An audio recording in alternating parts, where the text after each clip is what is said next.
Hey Siri, time 27 minutes. Thank you. Canon timer. It's running. Let's go. It's just insane. I'm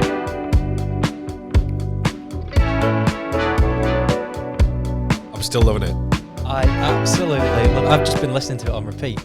Just the theme tune. Since last week. Yeah. Have we hit record this week? Well, okay. So maybe we should congratulate ourselves before we get into the podcast on the fact that being a high-end production house, we've managed to press record on all of our cameras. So we've got one here, We have another one. and one there And another as well. one there. So they're all recording. Yes, are we happy? All three cameras. Three this week. cameras. Three cameras this are week. recording. So our podcast setup has definitely gone up a notch as well because we remembered the second mic and boom arm. So I'm not holding a dynamic microphone in my face like last time, which is a definite improvement, I think. Our production level this week has just taken an extra jump. I would say so. It's very exciting, isn't it? I really like it. It's a lovely little podcast production suite we've got going now. Yeah.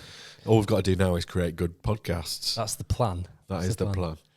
So anyway, welcome back to the Creative Pursuit podcast with myself, Adam Birkett. And me, Scott Edwards. We are here to discuss all things creative, how technology is going to affect us as creatives. That's going to be the topic of our podcast today. How's the week been? What have we been up to? Personally, for us, Yeah. it's been quite a busy week, hasn't it? Pretty mental. So last week we spent 3-4 days trapped in a hotel. It felt without like even seeing longer. daylight. Yeah, so we were working at an event in Manchester City Centre. In A very nice hotel. Yeah, so a very nice hotel, but we went in there on I think Tuesday morning. I went in there, and I didn't see daylight or have fresh air until Friday afternoon. And one day, I actually looked at my watch and I'd done 25 kilometres and I'd not even left the hotel. Just doing laps of the hotel. Hence is the world of events and media. So we were running the event from a creative perspective. Yeah, it was a lot of fun. It was really, really good. 450 delegates, I think, over the whole week. 2 different conferences running for a big financial services institution. And we were there filming, shooting. I was there doing all the creative for the entertainment as well. Yeah. So that was pretty hardcore. I was there taking photos, making videos. Yeah. I've come out with a cold, as you might have noticed. Excellent. Yeah, that'll be 4 days in a darkened room. Yeah, you keep well your distance. That's what happens when you don't have any fresh air or any vitamins for 4 days. You're just eating in a staff canteen. What can I just say? That breakfast was incredible. The breakfast was next level. That was I think the best I've ever had. I missed the breakfast there. I think about it daily now. Yeah, absolutely cracking breakfast. It's the fact I wake up and it's just not available It's to not me. the same with cornflakes in the morning, is it? And a black coffee. No. So yeah, it's been busy, and we've been shooting elsewhere as well, haven't we? Yeah, so we've had a full day of headshots yesterday. Corporate headshots yesterday, yeah. And we are starting a very exciting project, which will be, in essence, similar to Grand Designs. Yep.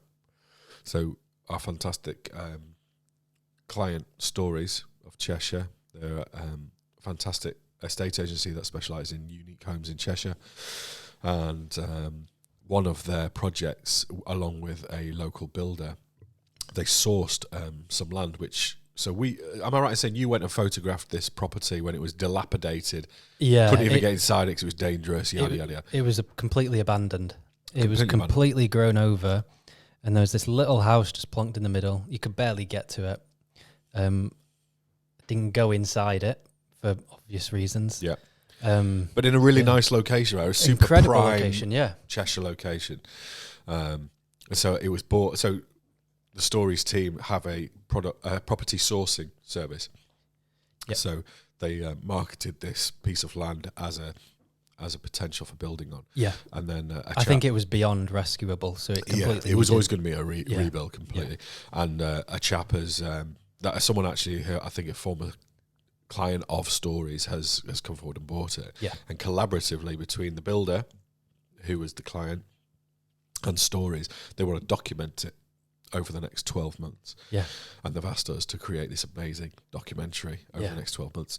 It's going to be so much fun just to create something effectively from nothing over the course of a year. Yeah.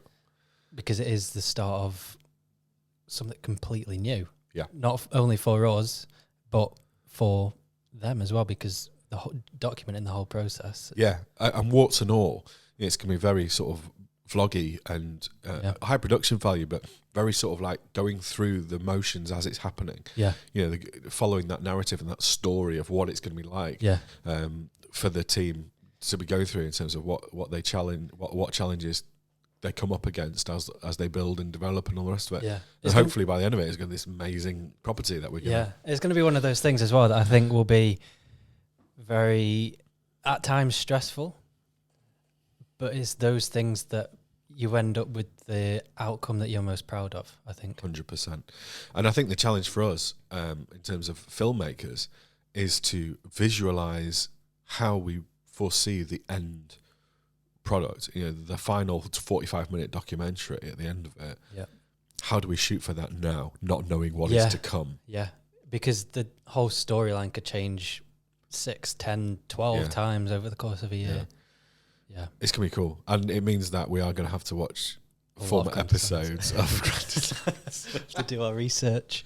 Yeah, which is I'm quite happy with that. That's my normal sort of. I think Ian Storey, who is playing Kevin MacLeod in this, is going to be quite excited by it. I'm sure he is.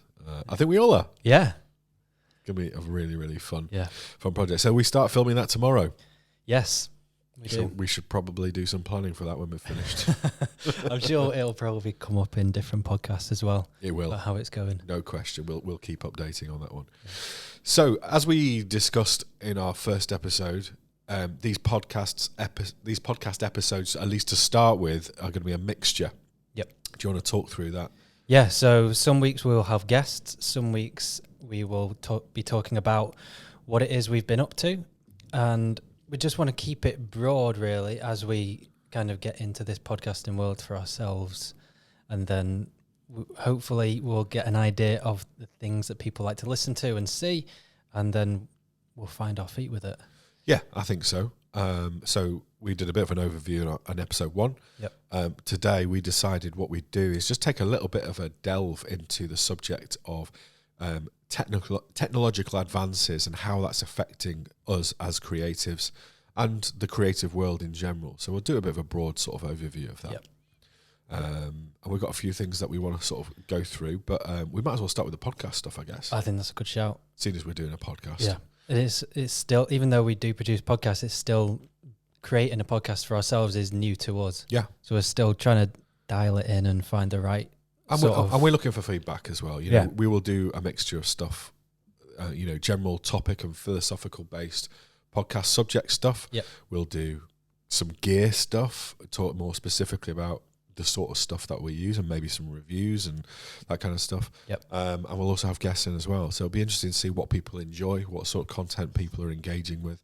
And we will inevitably find our feet in time and create more of that stuff. But for the moment, we're just having fun, making some content and seeing where it takes us. I think that's what's most important, to be honest, is just enjoying the creative process. It's good. And it's just nice to talk about all this stuff that we're doing. Yeah. Because we're out doing client work 90% of the time. To actually sit back and go, oh, that was cool. Yeah. Well, that was a challenge or whatever it might be. Yeah. We don't do that debrief, actually. So our podcast is kind of like our counselling session as well. So shall we mention how we are recording? Yeah, should we go through our little podcast setup? Yeah. You talk us through it. So we are recording our main piece of recording hardware, not software. Hardware is the Rodecaster Pro. It's probably one of my favourite bits of kit. Why do you like it so much? It's so easy to use. So basically it has 4 XLR microphone inputs. We're using 2 now. We're using Rode Pod mics, which are on these Rode boom arms. Can we be sponsored by Rode? We should be, really, I would say, really, given the amount of Rode stuff we buy. But I think it's like the Apple of the audio world, isn't it? It just works. You can plug and play. Plug and play. But this Rodecaster Pro effectively is a bit of a mixing desk, so you can import all of your sounds as we have our little fake Fleetwood Mac. Any excuse to turn the fader on. So we can fade up any sounds. We can import any we want to. We can have up to 4 microphone imports. We can import a phone. So if we wanted to call someone, we could do. And it's absolutely brilliant because it's got headphone outputs as well. So anyone can listen to the conversation and hear all of the sounds. But it also does all of your processing for you as well. So there's minimal audio editing we need to do. And that is a really important point. We do a lot of podcast production for other people who provide us with audio. Yep. And the amount of time we spend restoring audio, fixing audio, and all the rest of it is the main bulk of the work that we do. Yep. And these podcasts that we produce internally, it's pretty much done half an hour after we switch off. And I think that's the joy of using this. Really, is we can literally take the SD card out, plug it in, and have it uploaded within half an hour. Yeah. So we'll just go through, make a few minor tweaks. Yeah. And it's done. And it just the workflow then suddenly becomes all about creating the juicy bit of content rather than we've got to do this, we've got this, we've got to edit. Because back and forth. It's easy to think, I've got to set that up, I've got to set a camera up, I've got to set a microphone up, and it just becomes a bit of a blag almost because it takes too long. If you can just hit record whatever you want to say, hit upload. Yeah, and we can preload loads of samples and other bits and pieces on here as well. So we can just open the faders whenever we want to hear Fleetwood Mac or whatever it is. And then in addition, we've got a camera setup as well, which has changed. In the last 2 hours, it has changed. I mean, I did not think it would be that soon. I mean, I know we've been talking about it for a while, but we went to the camera shop, didn't we? Accidentally went to Wex Manchester again. Accidentally. It's like a second home. We should be paying rent, probably. So we've been... I more than Scott have been umming and ahhing over our camera setup for a little while. We've been in need of some new camera bodies in general, just because of the workload and the diversity of the nature of the work that we've been doing. Yeah, I've always been part of the Canon ecosystem ever since I lifted a camera for the first time. Yep. And what I've come to learn, particularly from you, is the requirements from video. I'm a stills photographer. Yep. You're a videographer primarily.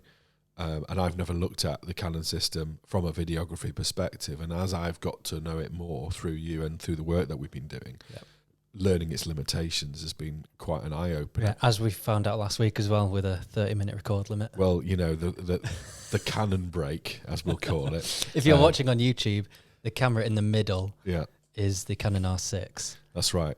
And so after every 28 minutes or so, we're going to have to go for a Fleetwood Mac break and reset the camera in the middle because it only has a 30-minute runtime. That is problematic. As we've found out on multiple jobs recently, we've been doing quite a lot of live streaming of events where, you know, they're obviously longer than 30 minutes and you have to, you know, you're doing a live stream, you have to then go to the other camera, you have to turn the other camera off, you have to then reset it, press play, press record again, and when you flick back, do the same. And in a live environment, there's stress. Not right. It's not right. No. So we don't like that. We've also had it, we were recording a mini documentary not that long ago, just after Christmas. Yep. And the subjects that we were interviewing were quite articulate, and we kept talking and blah blah blah. We had to keep stopping the cameras, and every time you start them again, you get less runtime. Yep. It's not ideal. It's when you're making films, coming at it from like a filmmaker's perspective, you want to be getting the right answers, the right content from whoever you're filming. And if you're constantly worrying about record limits and time limits, it becomes a big distraction.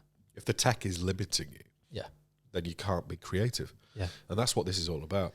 So I've always looked at things from a stills perspective, and I still, if it's just a stills camera, I stand by Canon. Yep. I mean, I agree.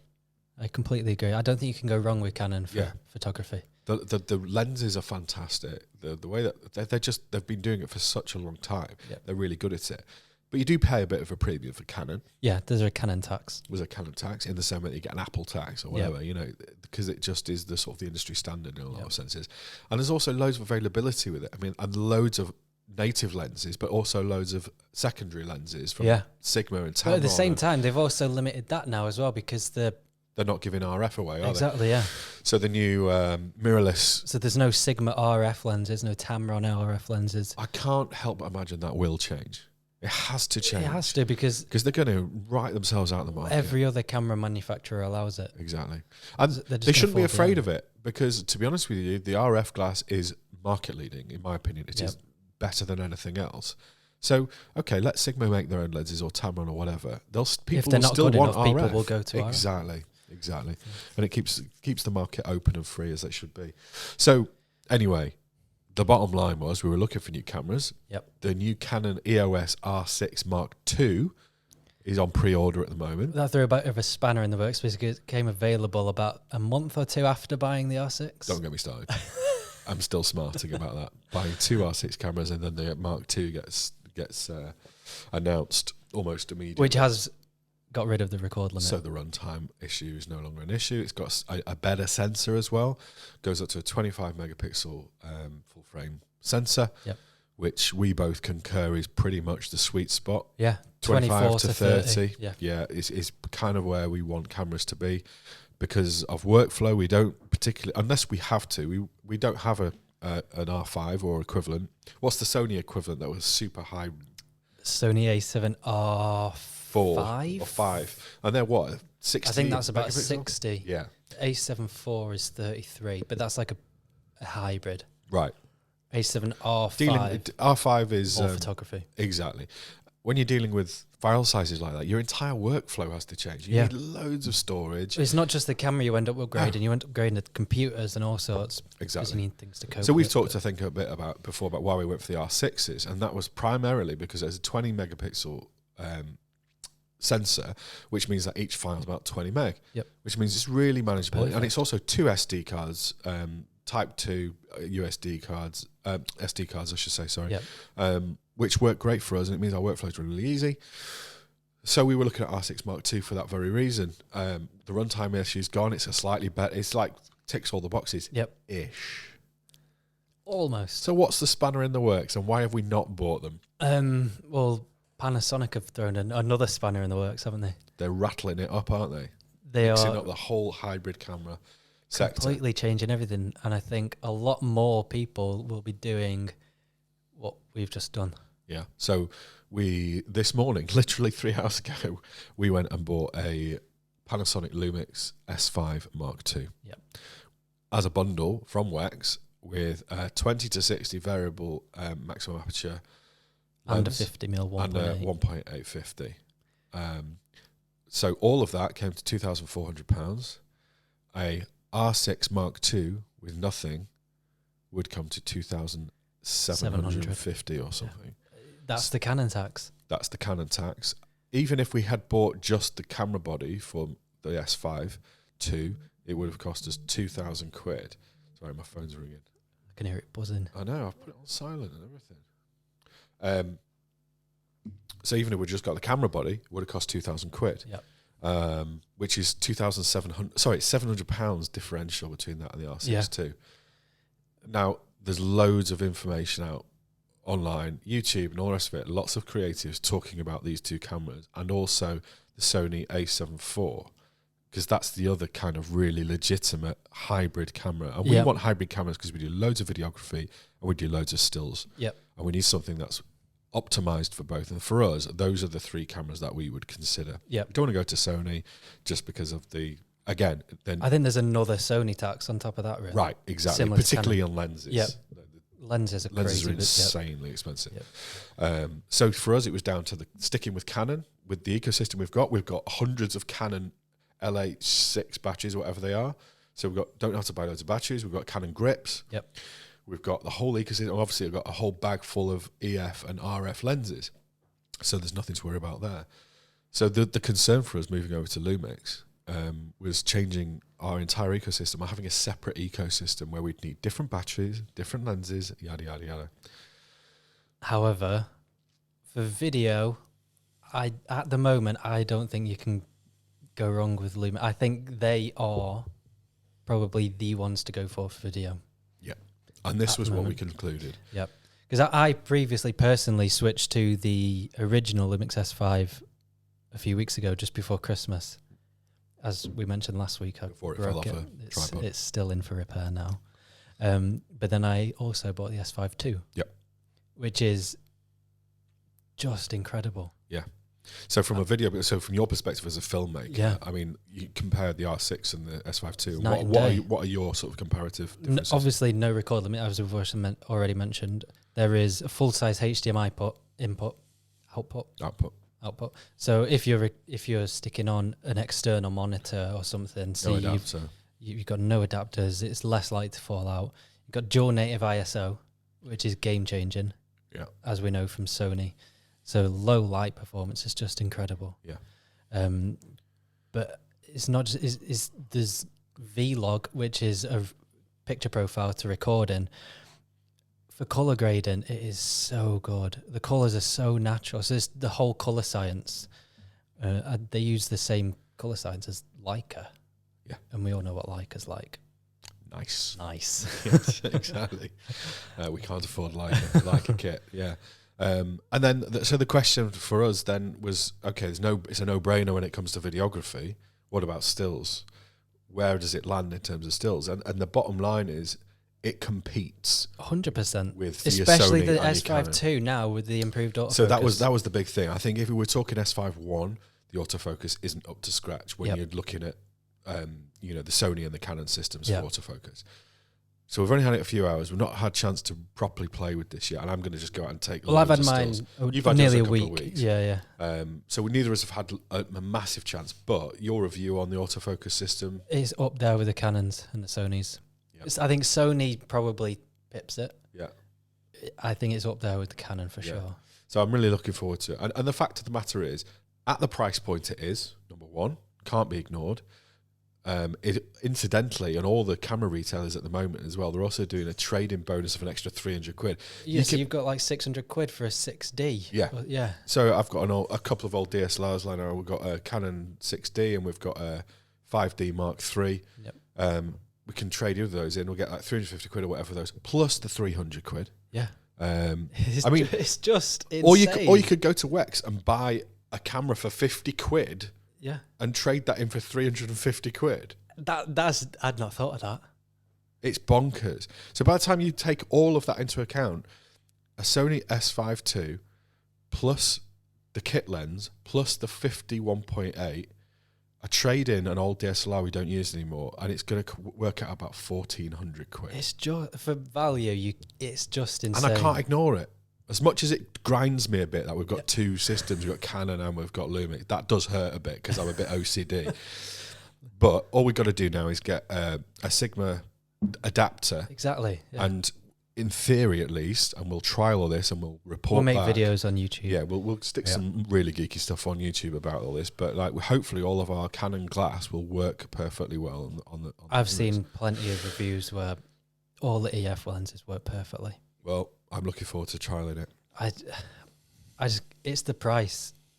That's the big thing. Mind-boggling. Well, it's the price, it's the capability with video particularly, and then thirdly, the fact it can compete on stills. But with the top it not ones. only competes at its level with like the Sony A7 IV, it competes with cinema camera level. Yeah. It's got a Netflix-approved sensor in it. Yeah. It's got some incredible video assist features in it that you don't get in cameras of its price. Yeah. It throws everything else video-wise. So I'm excited to see what it can do. Yeah. And we're going to trial it out and we'll stick some stuff on YouTube when we've had a good chance to have a proper play with it. But so that's what we're filming on. That camera and that camera are both S5 IIs. And the middle one is an R6. And that's an R6 Mark I. Which shortly we will have to... We'll have to break for a Canon break in any minute now. 2 minutes' time.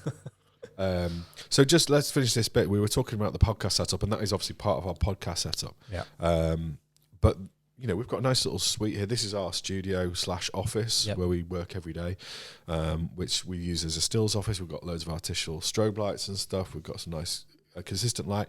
We've got some lovely natural light in here as well. Yep. And we've got a lovely area outdoor. We're right in the middle of the leafy bit of Cheshire countryside here.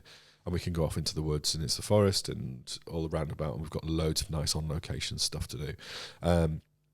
So other than our current podcast setup, there was one new piece of kit for 2023 that we wanted to discuss. shall we have a little break and then discuss what we're going to discuss? Should we bring in let's give it a bit of Mac. Fleetwood. Oh, click play.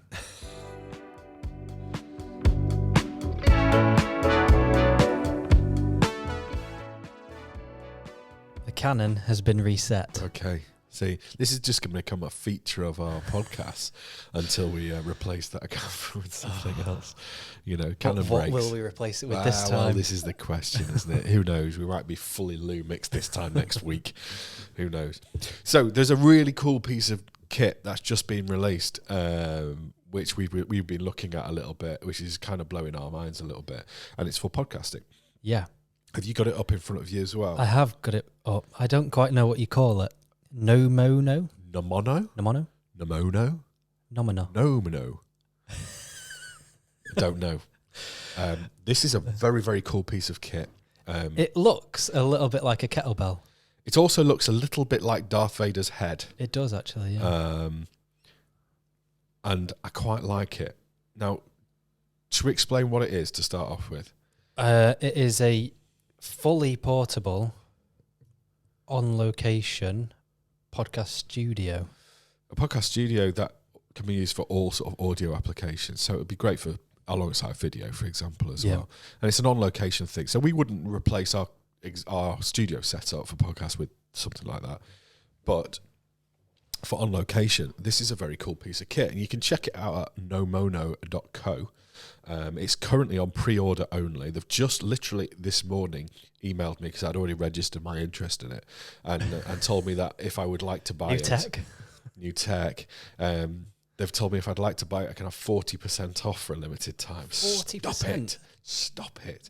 So its current price on the early bird limited time offer is £1,536 plus VAT.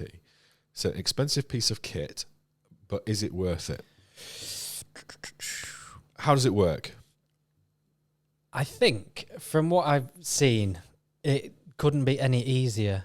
I think you pretty much take it out of its kettlebell case or Darth Vader's head case. Yeah. Clip on a microphone to yourself and whoever else you want to record. So we've got 4 mics included. There's in 4 mics. They're kind of like the DJI kind of clip-ons or the Rode to wireless or whatever they're called. Yeah. Just like clip-ons. There's also like a little block, which is kind of what it's recording to. That's the hardware bit. So it's basically a cuboid kind of thing with a red button on top to press record. You've got 4 clip-on mics, so it's in effectively like a charging case, i.e. Darth Vader's head. Yeah. It then will use similar technology to sort of noise-cancelling technology in headphones to completely cancel out all ambient noise, despite the fact you're using lapel mics. Which is just insane. It's mind-blowing technology. It's super, super clever stuff. It means that in noisy environments, outdoors, high reverb environments, in churches or big rooms, whatever it is, in the examples that we've seen, you press record and it just goes, vroom. Yeah, and it's focused on your voice.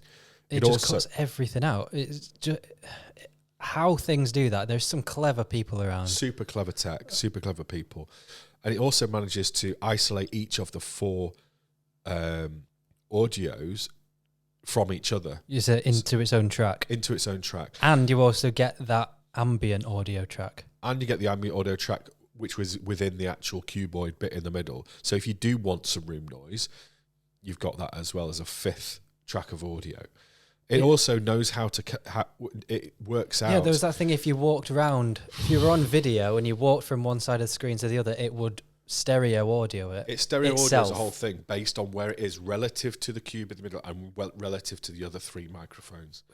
And it does all this, all AI, all done internally. It needs no engineering skill to work this piece of kit. You press the red button and they make a real claim about the fact that you can meet up with your mates to do a podcast and be pressing record 15 seconds later because it's clip on, done.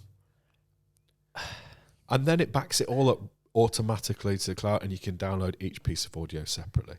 Is it getting too easy? So, it's a good question. And this is a part of a broader question about AI. Yeah, where do you go with that? And I think having spoken with our producers and engineers on sound about sort of, you know, I kind of expected their response to be kind of, you know, sort of high-end audio can never be beaten sort of thing. Yeah. But actually, both the guys I spoke to were very much like, you've got to embrace this kind of stuff and work out how to use it. For me, it's kind of like, I started using Apple Macs like 15 years ago, and moving from that to from a PC where you've got to worry about whether you've got the right drivers and you've got the latest thing, and sometimes it wouldn't work and it's compatibility and you couldn't upgrade it and blah, to just... You open it and it works. A mate of mine who's in IT calls them Fisher-Price computers, Apples, because they just work. And they're just for kids. Anyone can use them. I remember someone a few weeks ago using a PC and they had a zip file. Yeah. And to open it, they had to download another piece of software, and it took about 20 minutes just to download this zip file. And Matt could just click on it and it opens. I mean, honestly, I don't know what modern-day PCs are like. I've not used a PC in 15 years, so they might be a lot better than they used to be, for all I know. Yeah. I don't know. And they're certainly, I would imagine, a lot cheaper than Macs. You do pay your tax on an Apple product, but once you go Mac... You go back. Yeah, it's true. It's true. And it's the same sort of thing in terms of ease of use. At the end of the day, why are Macs so popular with creatives? It's because they get to spend more time being creative and less time figuring out how to optimize your hardware. None of us creatives, very few creatives, have the sort of mind that is techie engineering and creative. So it works well for creatives to have stuff that just works. So if this Nomono, or whatever it's called, piece of kit, instead of turning up on location to record a podcast and you've got a mixer and you've got a couple of mics and you've got, you know, some sort of audio interface and you've got your laptop and all that stuff, and all it takes is one of those things going wrong and then the whole thing's a waste of time and yada, yada, yada. Yeah. You turn up with this thing, Darth Vader's head, you put it down in the middle of the room, clip everyone on, and you press record, and the rest is done. Yeah, it's just crazy. With it's top becoming quality so audio. easy just to make things now. Exactly. There's no excuse not to be able to do it. No. The access point to all these things is getting lower. Much lower. And it doesn't matter whether you're talking podcasts or cameras. Or, literally everything. Cameras 30 years ago, if you wanted to be a wedding photographer, you were a film photographer. Yep. You would have 20 rolls of film in your back pocket. Yeah. And you'd have to hope that your exposure settings were right and everything. Yeah. Can you imagine the stress? But it's the same with laptops as well. Now you rock up with like a 500 quid camera and you can take decent photos. Yeah. Half decent photos. I wonder if anyone's shot a wedding with a phone. I bet they have. There are amazing photographers out there who specialise in iPhone photography. Yeah. Just to show sort of what you can showcase with them, you know. But it's the same with everything now. Like Apple releasing the new M1, M2 now computers. Yeah. You can now edit fully 4K video, even 8K video on the cheapest baseline models. To do that in the past, you'd have had to spec it up thousands and thousands of pounds. 25 grand's worth of hardware. And now you can do it on the cheapest of the cheapest MacBooks. It's crazy. But I think it's good because it's removing barriers from creativity. Yeah. It allows you to be more creative without worrying about the kit that you've got. I also think it's no bad thing necessarily to make the access point lower. I don't think it's a bad thing that Joe Blogs can just buy a Nomono and just record a podcast the next day. That's great. And it means that serious podcasters have to really raise their game. Yeah, there is that side to it. You know, why shouldn't everybody have access to creativity? Why should it be the privilege of the elite who've got the money and the experience and the know-how? Why shouldn't everybody be able to be a photographer or a podcaster or whatever? Yeah, that is a very, very good point. I'd not thought of it like that, actually. Because I'm kind of the whole AI thing in general, which I know we're going to come on to talk about shortly. It scares me a little bit because of just how easy it is now. More and more people are just going to be doing it, and that bar will raise. Yeah. All of the time. But don't you think that's a good thing? I'm just playing devil's advocate. No, I know, yeah. But, you know, I kind of think that's a good thing because it means that us as creators have to continue to evolve and become better creators to stay ahead. Yeah, I think what you said before is exactly right. We've got to learn to embrace it. There's no point in pushing back on it. Well, it's not going anywhere. It's only going to become more prevalent because it's so easy. And again, talking to the guys about the podcast stuff, because this setup here is a plug and play setup. Yeah. And I was showing them the pod, what they call the Rode pod mic. I was showing them and they were like, yeah, it's a pretty good piece. Yeah, I was expecting them to go, well, it's not a Neumann, blah, blah, blah. Yeah, You know what I mean? Like, And they were not. They were like, you've got to embrace this stuff. Like, to have that sort of level of audio setup would cost you thousands and thousands of pounds. Yeah. This audio setup probably costs £1,000 all in. That means lots more people can do it, which means that the market is becoming more popular. It means that there's more opportunity. Yeah. Everything that is expensive now is filtering down very quickly. And it is just becoming so much more accessible. It is. So anyway, this is a cool piece of kit, and it's worth looking at. And we're not necessarily gonna get one, although that 40% off. If they want to send us one, we'll have a look at it. Well, if Nomino are listening, you never know. We're open to reviewing. There's some strange things that happen in this world. You never know what might happen. So okay, where are you on this whole AI thing? Because at the moment it is very controversial. Well, not controversial, that's the wrong word, but it is divided. It's very en vogue. This is a conversation piece, isn't it? And it seems to have come out of nowhere very quickly. So it was just the beginning of this year, I think. GPT, end of last year, maybe. Sort of hit the news headlines, and everyone started using it. And have you had a play with it? I've had a very quick play with it. What are your thoughts? It terrified me. Why? Because I typed in, I'd just bought the S5 II. Yeah. So I said, write me a YouTube script all about the Panasonic Lumix S5 Mark II. And it wrote me a script word for word. I could see it typing it out as if it was a script. So it was like saying, hello, welcome to this YouTube video, word for word, with all of the specs exactly right. Bear in mind, this camera had only just come out as well. Yeah. It only just been announced. It got all of the specs bang on. But what about the human element of that script? Did it sound like a human had written it? Yes. Not me. No, but a human. But a human, yes. And I don't know if you've even tried this. So once you've got your script or your piece of narrative that they've created for you, you can then go, okay, that's nice, thanks. Could you please make it slightly more informal with a few jokes thrown in or whatever? And it'll just go. Blah, blah, blah, blah. It's unbelievable. I have to say I like it. Do you? I think, well, for the reasons we've kind of discussed already when it comes to sort of like access points in terms of creativity. One of the things I always sort of really enjoyed in work and running my businesses was writing copy for websites, for brochures, for whatever it was. And as much as I still enjoy it, I never really have the time to sit and write copy because I find I have to be very focused and it takes me a very long time to get it right. And I hang on every word, I rewrite things. It's just the way I am. And actually, if I can hand that over to a bot and then tweak it even, that for me speeds up my workflow and means I can produce more. But do you not think it takes away an element of that creativity and almost the element of thinking about it? Yes. And that's the other that's the side scary of the side coin. Because our attention spans are already becoming smaller through the likes of TikTok and Instagram Reels, just constantly Shorts flicking through YouTube. it. Yeah. I hate it all. Like and you can just get becomes so mind-numbing. Stuck into it. Yeah. It's just an endless feed. It was just nonsense that you don't want to watch because it's being force-fed to you, and it's apparent that the algorithms, which are AI, they're force-feeding you these things to keep you on that platform. Yeah. And they know what will keep you on it. And they know what they're doing. Yeah, that bit's scary, and it'd be nice to sort of not have that shoved down your throat, definitely. And I think there's a really valid point when it comes to creativity. There was a piece in The Guardian we were just talking about before. I've got it on my computer. I don't know if you've got it. Is this Nick Cave? So yeah, Nick Cave responded to so basically there was a chap who went to GPT, and said, write a song in the style of Nick Cave, and it came back with some lyrics that were quite, it says here, filled with dark biblical imagery. ChatGPT's song included the chorus, I am the sinner, I am the saint, I am the darkness, I am the light, I am the hunter, I am the prey, I am the devil, I am the saviour.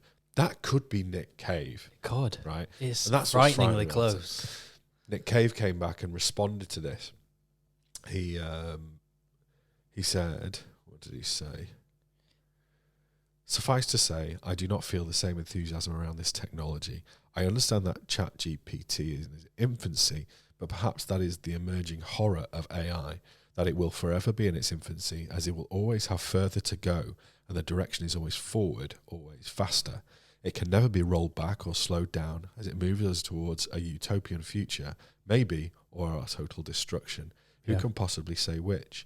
Judging by this song in the style of Nick Cave, though, it doesn't look good. The apocalypse is well on its way. This song sucks. I mean, I kind of agree with him.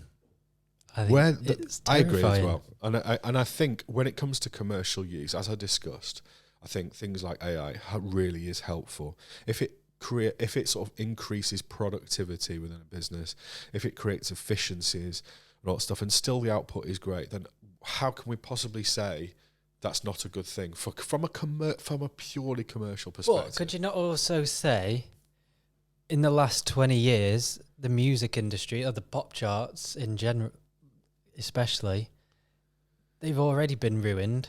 Well, it might as well be written by ChatGPT. The music, exactly, because there's it is all a by team algorithm. of 20 musicians writing one song. Yeah, they've lost, like what Nick Cave says, it's lost that personality. Yeah. So the music industry has already kind of been ruined in one way. And we, as consumers of art, we still have a choice. We don't have to listen to the GPT version. But the thing is, it's becoming less and less noticeable what is and what isn't. So maybe it needs regulation. Because if you read that verse, and someone told you it was Nick Cave's new tune, you'd believe it. You cut you full on you. Scott, we're gonna have to do a canon break. And I hate doing that in the middle of a juicy bit of conversation. But the Lumix S52s are still going strong. Yeah. Did we mention the built-in fans? It has a fan. It has a fan. It'll just go on forever. Until you run out of recording space. Yeah. And that's not their fault. Let's have a quick break.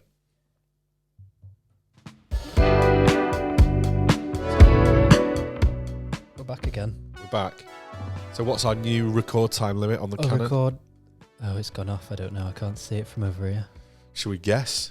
I'm going to say it's probably around 10 minutes. 10 minutes. Go. Right, we're on. So look, let's just wrap up this bit about the whole AI thing. Certainly with regards to music.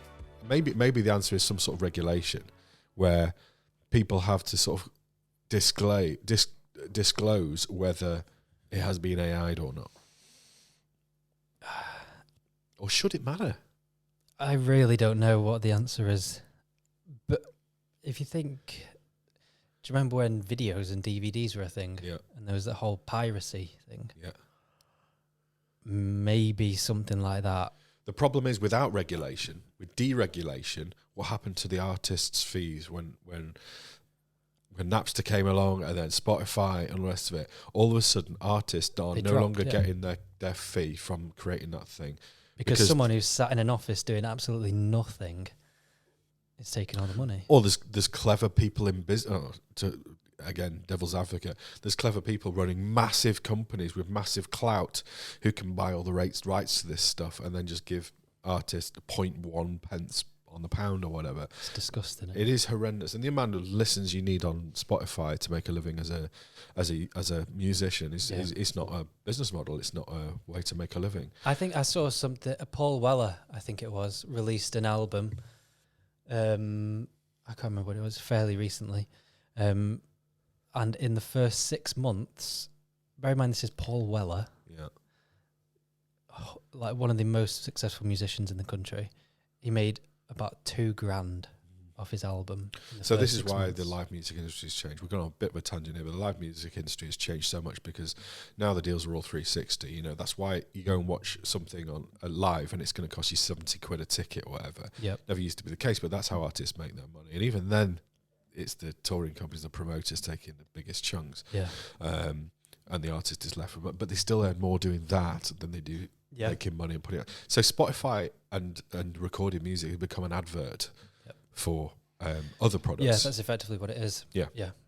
Don't make any money out of it anymore, which is a real shame, but that's the way it's gone. But that's because there's been no regulation in place. If there's regulation in place to stop big conglomerates and enterprising commercial entities taking advantage of the smaller people and the artists, then that wouldn't have happened. Yeah. And I kind of feel we're at one of those crossroads now with sort of AI, where it needs regulation of some sort. And I'm not clever enough to know how that works, how regulation would be applied and how it would be policed. It's so new to everyone. I don't think anyone's in that. Where's it going to go? Yeah. Well, you can download an app on your phone now that will instantly create AI pieces of you in artwork. So there's that side, there's photography in that side of it as well. Yeah. Like companies potentially could give a piece of AI software a brief, and it will do it there and then. Yeah. That's the future. I think so. And I think the fact of the matter is, the bottom line is we need to move with it. Yep. Because if you resist it, you'll just get left behind. You'll fall behind, yeah. So what you have to do is you have to work with it on and make sure we all have a responsibility as consumers to use things ethically. And also to honour and respect those who actually create in some way, shape or form. Yeah. However, there is another side to AI though, which is just generally mind-bogglingly good. This is a side of it I love. And that's when it comes to things like editing.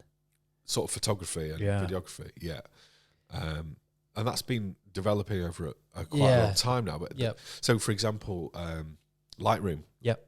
Lightroom, for example, we use Lightroom as a piece of software by Adobe. I practically live inside. Yeah. It's like I never actually restart. It's just on my computer all the time. But it's an amazing piece of software that develops quite regularly. In the last 5 years or so, it's become very cloud-based. That was the first big change. Now it's getting pretty funky, and I feel like... I suppose Lightroom, in a way, has always been AI. Since photography has gone digital, it's always been kind of AI. Yeah. Being able to lift the highlights, that software knows where the highlights are, for example. 100%. That's AI. But there's some incredible features that they're bringing in all the time, like masking. It will automatically... Do you want to explain what that is for people who aren't photographers? Yeah. So it will...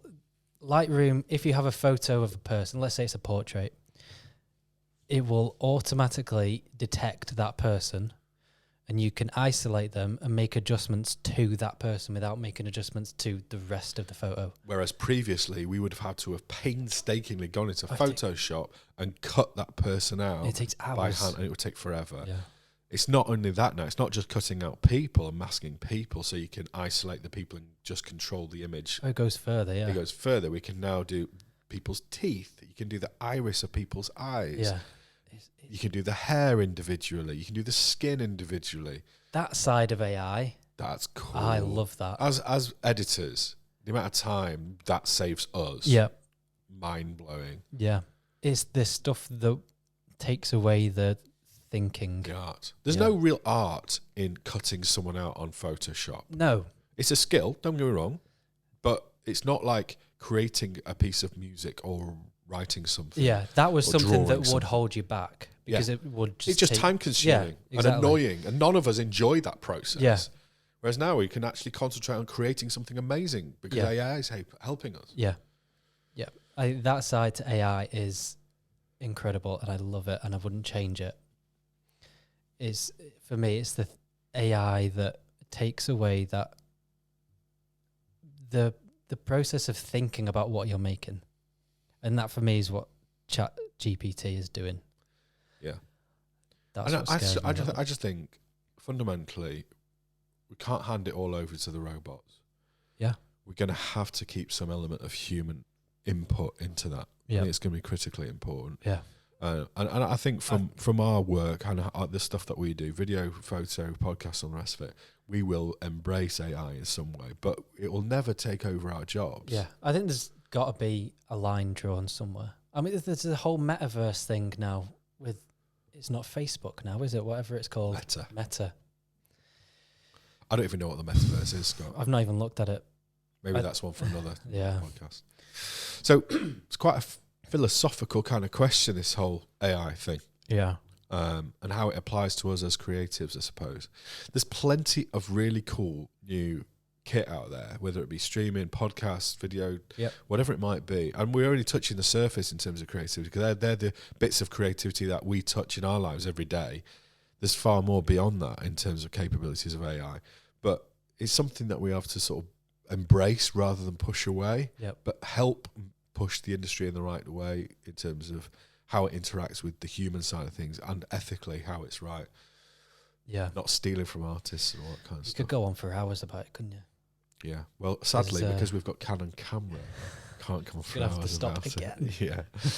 Yeah. All right, cool. So what's coming up next, do you reckon? On the next podcast, sorry. On the next... No, I don't mean now. That's because I think we've finished, haven't we? I think we've finished everything we've we're talk covered about. AI. Yeah. We may have a guest. I think that's probably our next podcast, isn't it? Yeah. We'll keep that secret for who that is for now. We've got We some will, amazing guests coming up. And we're just going to be talking about what creativity means to other people, because we've got our own opinions and our own thoughts and feelings. Yeah, like on we mentioned last creativity. week, it's completely different to everyone, whether you're a creative person or not. It affects us in some way. Exactly. You watch TV programs, someone has created them. Yeah, it's everywhere. Exactly. So hopefully that'll be our next podcast in the next couple of weeks.